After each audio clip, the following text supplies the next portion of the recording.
বসুন্ধরার সাংবাদিকরা,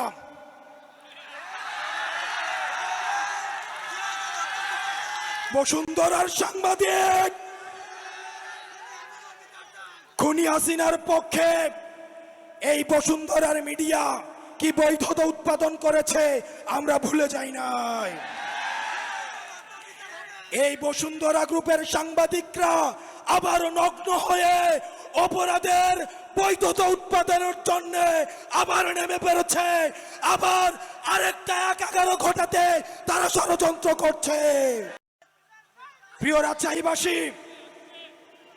রাজশাহীবাসী, এই অভ্যুত্থানে যারা দাড়ি পাকাওয়ালা মানুষ কয়জন রক্ত দিয়েছে, আর যারা ছাত্র তরুণ তারা কয়জন রক্ত দিয়েছে, যারা সংস্কার কার্যক্রম